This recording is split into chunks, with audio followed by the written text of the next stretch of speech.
우리네 말들 가운데 무의식적으로 원망하고 핑계하는 말들이 있습니다. 잘 되면 내 탓, 못 되면 조상 탓이라 그러죠. 뿐만 아니라 핑계 없는 무덤이 없다 하는 말을 하는데 정말 그런 것 같습니다. 내가 가난한 것은 내 탓이 아니라 부모 탓입니다. 남들처럼 유산을 조금만 남겨주셨다면은, 그래서 비빌 언덕이 있기만 했다면은 내 모습이 이렇게 가난하고 쪼들지는 않았을 텐데, 이게 다 부모 탓입니다. 자식의 문제는 배우자 탓입니다. 야, 어쩜 너는 그렇게 나쁜 거는 아빠를 쏙 빼닮았냐? 뭐 아빠만 닮았겠어요? 엄마도 닮았지. 성적이 오르지 않는 학생은 머리를 탓합니다. 실력 없는 기술자들은 연장을 탓합니다. 그리고 실패만 하는 사람들은 늘 운수를 탓합니다. 내가 운이 없어서 그렇다는 거예요. 왜 이런 현상이 일어나느냐? 왜 이런 말들을 우리가 하느냐? 그것은 다른 게 아니라고 생각이 됩니다. 내가 책임지기보다는, 내가 뭔가를 해야 되겠다 수고하고 노력하기보다는 핑계 삼는 것이 편하기 때문에 그렇습니다. 그러나 여러분, 이런 원망과 핑계는 심각한 문제를 야기할 수 있는데, 남만 탓하다 보면은 정작 일어나는 상황의 해결 방법을 우리가 놓칠 수 있다는, 바로 그것이 큰 문제입니다. 모든 문제에는 분명히 답이 있는데 탓을 하는 사람은 그 답을 찾으려고 하는 것이 아니라 미리 포기해버리고, 이거는 누구 때문이니까, 이거는 무엇 때문이니까 나는 할 수 없다 생각해서 그 자리에 머물러 주저앉아 버리더라는 거예요. 성경에 마리아와 마르다의 이야기가 있습니다. 행복하게 살아가던 이 가정에 문제가 생겼습니다. 오라비 나사로가 병들어 죽게 된 겁니다. 그래서 이 자매는 평소 가깝게 지내던 예수님께 소식을 전했습니다. 예수님이 오시기만 하면은 이 병을 고치시고 우리 오라비 나사로가 일어날 것이다 생각을 하고 사람을 보내어서 청했는데, 아니, 예수님이 금방 오시지 않는 거예요. 정성스럽게 오라비를 보살폈음에도 불구하고 끝내 나사로가 죽어버렸습니다. 자신들의 힘이 되었고 의지가 되었던 오라비, 그 오라비를 잃게 된 두 자매가 큰 상실감에 빠졌습니다. 그런데 마침 그때 예수님이 오신 거예요. 주님께 불평합니다. 주께서 여기 계셨더라면, 조금만 일찍 오셨더라면, 타이밍이 맞았더라면 나사로가 죽지 않았을 텐데. 끝났다는 거예요. 가능성이 없다는 겁니다. 이미 늦었다고 포기하고 좌절했습니다. 어쩌면 늦게 오신 예수님을 탓할 수도 있습니다. 그러다 보니까 죽음이라는 문제의 해결이 되신 예수님이 눈앞에 있음에도 불구하고 그 원망의 마음으로서 생명의 능력을 보지 못하고 그저 좌절하고 실패하고 말았던 겁니다. 여러분, 이게 당면한 문제보다 더 심각한 문제임을 여러분들은 아시기를 바랍니다. 우리 앞에 놓인 문제의 해결이 어려워서가 문제가 아니라는 거예요. 오히려 좌절하기 때문에, 내가 하지 않고 오히려 소망하지 않으며 남을 탓하기 때문에 더 큰 문제가 되는 겁니다. 그렇습니다. 원망 속에서 소망이 보일 리가 없는 것이고, 핑계와 탓하는 중에서는 결코 소망을 바라볼 수가 없는 겁니다. 인간은요, 아는 만큼 사는 게 아닙니다. 가진 만큼 사는 것도 아닙니다. 우리는 바라는 만큼 사는 거예요. 우리가 가진 소망만큼 살 수 있는 것이고, 우리가 가진 소망만큼 행복한 법입니다. 내가 판단하고 내가 생각해서 이거는 답이 없다고, 불가능하다고 해서 다 그런 것이 아니라는 거예요.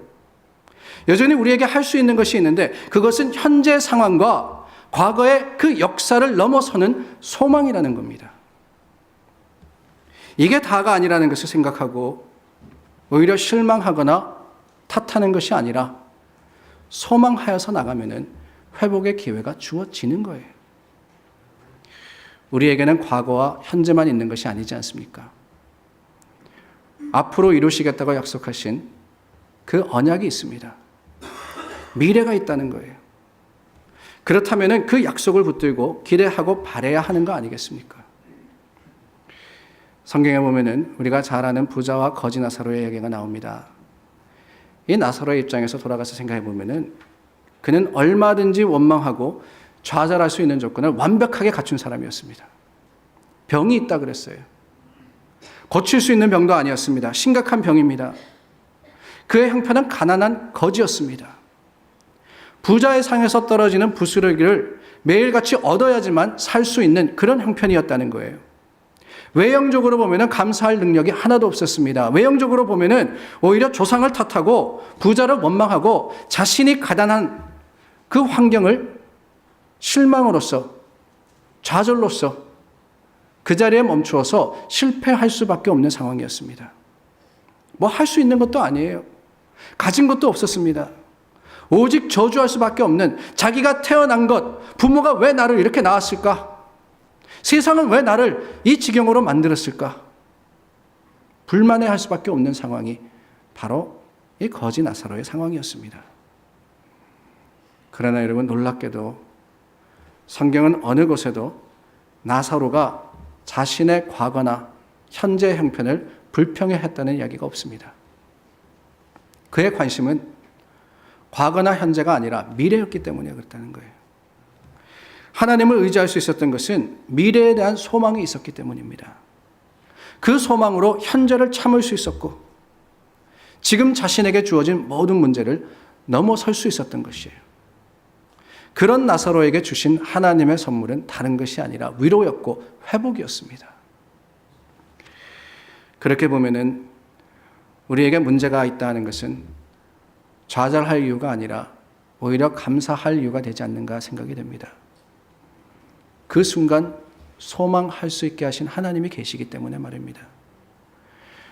오히려 내가 어렵고 힘든 그 순간 하나님이 우리와 함께 하신다는 사실을 알기 때문에 주님을 찾을 수 있기 때문에 주님께서 바로 그 순간 나와 가장 가까이 계시고 나를 부르신다는 사실을 알기 때문에 우리는 환경을 넘어서는 감사의 찬송을 주님께 드릴 수 있는 겁니다.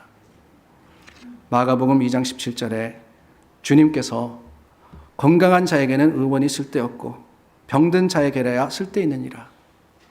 내가 온 것은 의인을 부르러 온 것이 아니요 죄인을 부르러 왔다고 말씀하셨습니다. 주님이 죄인을 부르러 왔다.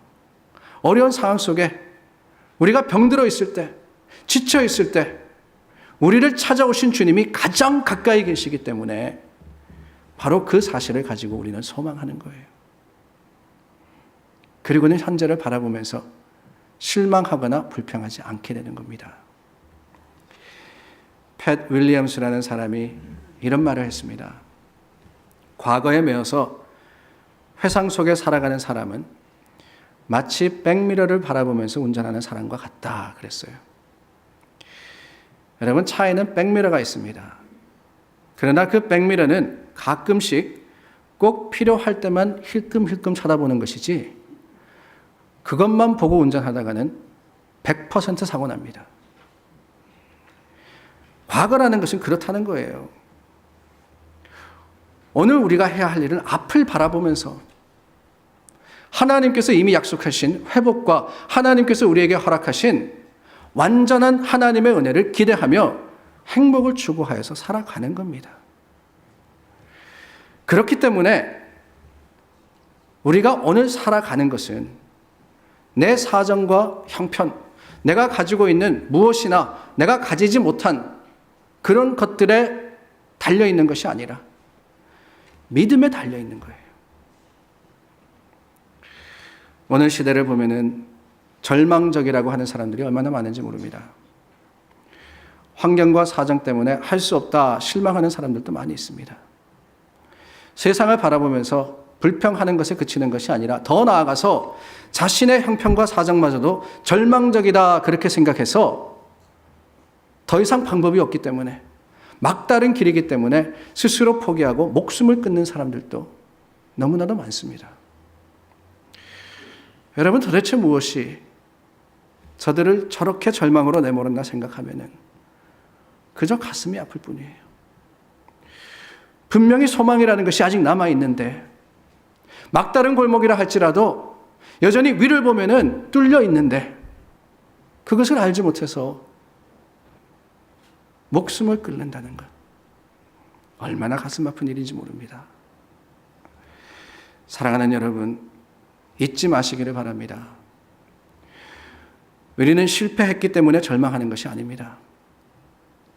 절망하기 때문에 실패하는 거예요.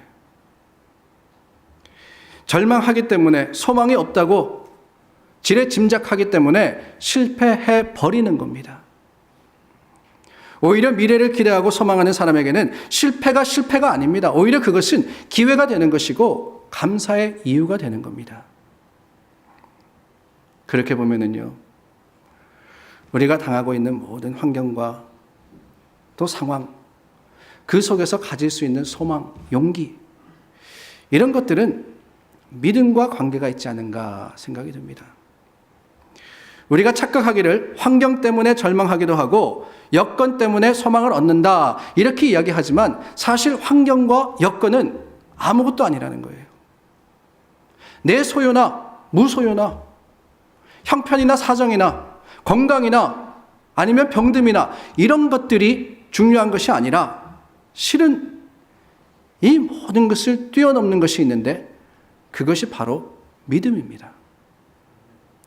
믿음이 있으면은 어떤 상황에서라도 어떤 형편에서라도 용기의 사람이 될 수 있고 소망의 사람이 될 수 있기 때문에 그렇습니다. 그러나 믿음이 없으면 아무리 좋은 여건과 현실 앞에서도 절망하고 시리에 빠지고 낙심할 수밖에 없는 거예요. 다시 말하자면 믿음이 있느냐 없느냐의 문제가 우리에게는 가장 큰 문제이고 어떤 믿음을 가졌느냐 하는 것이 오늘 우리로 하여금 회복할 수 있느냐 하지 못하느냐를 결정하는 이 중요한 관건이 되는 겁니다. 그렇다면 여러분, 이 중요한 믿음을 가져야 되는데 우리는 어떠한 믿음을 가져야 합니까? 오늘 말씀 5절을 보시기를 바랍니다. 야곱의 하나님을 자기의 도움으로 삼으며 여호와 자기 하나님에게 자기의 소망을 두는 자는 복이 있도다. 어떤 사람이 복된 사람이냐? 다른 사람이 아니라는 거예요. 하나님을 믿는 사람이 복된 사람이라 그럽니다. 소망을 두고 하나님께서 하신다는 고백을 하는 사람, 바로 그 사람들이 주님께서 더하시고 채우시고 주님의 도우심 가운데 복된 사람으로서 부르신 사람이라는 거예요.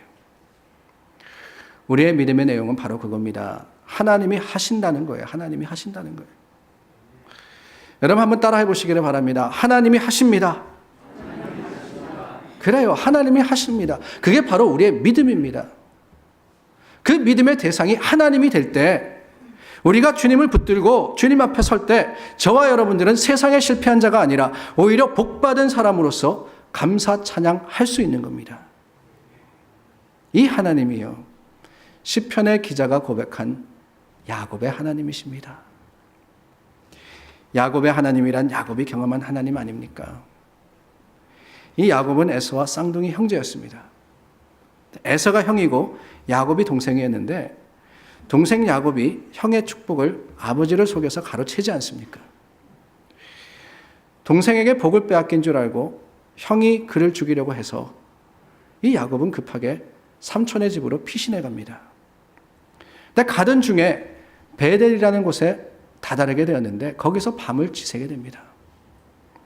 생각해 보시기를 바랍니다. 야곱의 생애는요, 정말 발버둥 치는 삶이었습니다. 태어나는 순간부터 형의 발꿈치를 잡으면서 내가 이겨야 되겠다 투쟁했던, 내 힘으로 뭔가 해보려고 했던 그런 삶이었다는 거예요.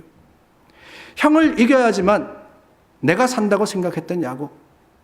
그래서 결국 자기의 힘으로, 자기의 지혜로 형과 아버지마저도 속였는데 지금 형편이 어떤 형편입니까? 오히려 모든 것을 잃고 가족을 떠나서 도망가는 신세가 되지 않았습니까? 자기가 할 수 있다고 생각했더니만 오히려 넘어지고 쓰러져서 실패와 절망의 상황에 이르게 된 겁니다. 도망가는 그 밤, 외롭고 지친 밤, 가장 낮아진 그곳에 야곱이 있었습니다. 그런데 여러분, 그 야곱을 하나님이 찾아오십니다. 그리고는 말씀하시는데 나는 여호와니 너의 조부 아브라함의 하나님이요 이삭의 하나님이라. 너 누운 땅을 내가 너와 내 자손에게 주리니 내 자손이 땅의 티끌같이 되어서 동서남북에 편만할지며 땅의 모든 족속이 너와 내 자손을 인하여 복을 얻으리라. 내가 너와 함께 있어 내가 어디로 가든지 너를 지키며 너를 이끌어 이 땅으로 돌아오게 할지라. 내가 내게 허락한 것을 다 이루기까지 너를 떠나지 아니하리라. 하나님의 약속입니다. 그런데 그 하나님의 약속을 보십시오. 나는 여호와니 내가 내게 주리라. 내가 함께 있으리라. 내가 너를 떠나지 아니하리라. 누가 하신다고 하십니까? 하나님께서 야곱이 할 것이라 그러셨습니까? 아닙니다.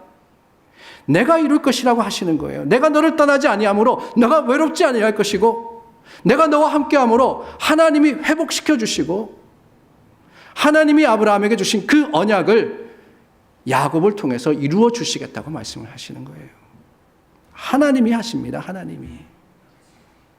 이것이 바로 베델의 회복이었습니다. 어디 그뿐입니까? 야곱이 삼촌 집에서 가정을 꾸리고 양치기로 성공합니다. 그러나 그 마음이 늘 불안했어요. 삼촌 라반과 삼촌의 아들을 경계해야 했습니다. 언제 나를 속여가지고 내 것을 빼앗을까? 그 불안한 마음을 가지고 살아갔다는 거예요.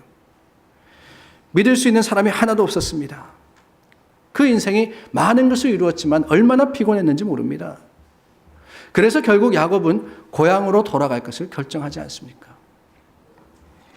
이를 갈고 야곱을 죽이려고 하는 형, 그 에서가 있었음에도 고향으로 돌아가려고 생각했던 그의 삶의 모습이 얼마나 지친 상태였을까요?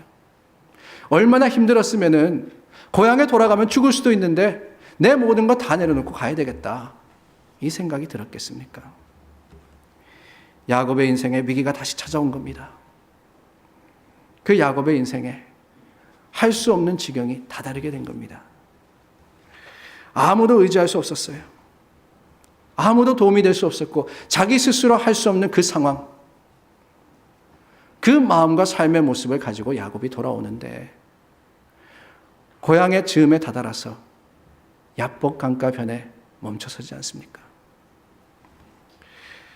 아내와 자녀들, 자신의 재산을 다 먼저 보냈습니다. 그리고 그 야복 강가에 홀로 남은 야곱, 외롭고 지쳐있는 그에게 하나님이 다시 찾아오십니다. 그 하나님이 야곱과 씨름해 주셨고 야곱은 하나님을 포기하지 않고 매달렸을 때 하나님께서 이 야곱에게 져 주셨습니다. 그리고는 그의 이름을 이스라엘이라 바꿔주시지 않습니까? 내 이름을 다시는 야곱이라 부를 것이 아니요 이스라엘이라 부를 것이니 이는 내가 하나님과 사람으로 더불어 겨루어 이겼느니라. 이름을 바꾸어 주셨습니다. 이스라엘이 된 야곱, 그날 아침 야복강을 건너서 에서를 만났는데 이게 웬일입니까? 에서가 오히려 야곱을 환영하는 거예요. 이게 어디 야곱의 힘으로 된 것입니까? 하나님이 하신 겁니다. 하나님이 사람의 마음을 바꾸셨고 하나님께서 회복시키셨고 하나님께서 야곱을 돌이키셔서 고향으로 돌아오게 하시고 다시 하나님의 그 언약을 붙들고 주님의 복의 통로가 되게 하신 겁니다. 이것이 야곱이 경험한 브니엘의 회복이 아닙니까? 사랑하는 여러분, 우리가 누구입니까? 우리는 어떤 사람입니까? 4절 말씀해 보니까요. 호흡이 끊어지면 흙으로 돌아가서 당일에 그 도모가 소멸하리로다 하는 고백이 있습니다. 우리가 아무리 계산하고 따져가지고 뭔가 하려고 하더라도 언젠가 호흡이 끊어지는 그날이 오면은 별거 없다는 거예요. 아무리 뛰어난 지식인도 아무리 많은 것을 이루고 명예를 가졌다 하는 사람이라 할지라도 부를 이룬 사람이라도 호흡이 끊어지면은 바로 그 순간, 바로 그날 흙으로 돌아가게 되고 자신이 가졌던 것, 계산했던 것, 도모했던 것 아무 소용이 없게 된다 그랬습니다. 연약한 존재라는 거예요. 그렇다면 하나님은 어떠한 하나님이십니까? 6절 말씀을 보시기를 바랍니다. 천지와 바다와 그 중에 만물을 지으시며 영원히 진실함을 지키시는 분이 하나님이십니다. 그러면 이 두 구절을 비교해서 생각해 보세요. 잘난 사람이나 못난 사람이나 우리는 지으신 하나님 앞에 동일합니다. 유한한 사람이라는 거예요. 유한한 사람. 그러나 하나님은 능력으로 우리를 지으셨을 뿐만 아니라 진실함을 지금도 지켜가시는 우리의 주님이십니다. 그런데 그 주님 앞에서는 우리가 여러분 번데기 앞에서 주름 잡는다고, 내가 할 수 있다고, 내 지식이 뛰어나다고, 내 힘으로 뭔가 하려고 하면은 실패할 수밖에 없는 거예요. 하나님과의 관계 속에서 내가 할 수 있다고 고집부리면은 큰일 나는 거예요. 사람은 피조물이고 하나님은 창조주이십니다. 이걸 인정하지 않으면은 늘 불안하고 걱정, 근심에 얽매일 수밖에 없습니다. 피조물은 창조주를 반드시 그리고 포기하지 않고 붙들어야 되는데 그렇지 않고 내가 하겠다고 생각하면은 그 순간에서부터 이미 실패의 길을 가고 있다는 거예요. 하나님께서 우리의 인생의 주관자 되시고 의지하는 자를 도우신다는 것을 믿고 경험할 때 회복이 있는 거예요. 회복이. 넘어짐은 우리에게 있습니다. 그러나 회복은 하나님께 있습니다.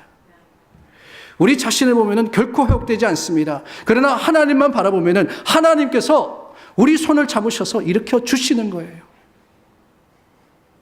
오늘 말씀을 보십시오. 7절부터 9절까지는 우리 연약한 모습을 그대로 기록하고 있지 않습니까? 압박당한다 그랬어요. 줄인다 그랬습니다. 보지 못한다 했습니다. 비굴하다 그랬습니다. 객이라 그랬고요.